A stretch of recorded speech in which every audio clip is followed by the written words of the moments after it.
शिरूर लोकसभा मतदारसंघामध्ये येणारा शिरूर विधानसभा मतदारसंघ यावेळी साखर कारखान्याच्या मुद्द्यावरून निवडणुकीमध्ये चांगलीच रंगत आलेली होती। यातच निवडणुकीमध्ये राष्ट्रवादी काँग्रेसचे ज्ञानेश्वर कटके यांना पहिल्यांदा शिरूरकरांनी मोठ्या अपेक्षा ठेवत निवडून दिलाय। शिरूर मतदारसंघातील नेमकी आव्हानं कोणती आहेत तेही पाहूयात।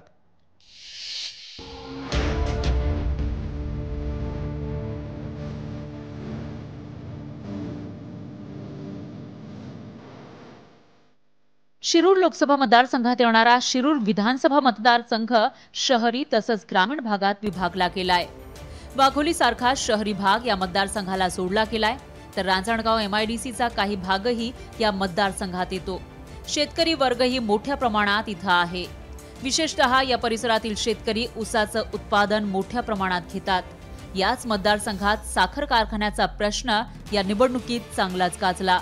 विधानसभा निवडणुकीमध्ये राष्ट्रवादी काँग्रेसचे ज्ञानेश्वर कटके यांना पहिल्यांदा शिरूरकरांनी मोठ्या अपेक्षा ठेवत विजयी केलंय।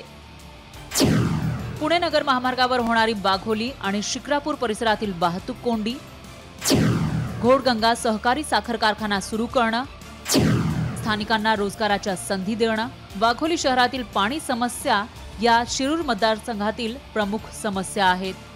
राष्ट्रवादी काँग्रेस अजित पवार गटाचे ज्ञानेश्वर कटके या मतदारसंघातील ज्या समस्या आहेत त्या कशा सोडवतात हे या निमित्तानं पाहावे लागणार आहे। सादिक डोबे, लोकशाही न्यूज, शिरूर, पुणे। लोकशाही मराठी ऐका, पहा, जागरूक रहा।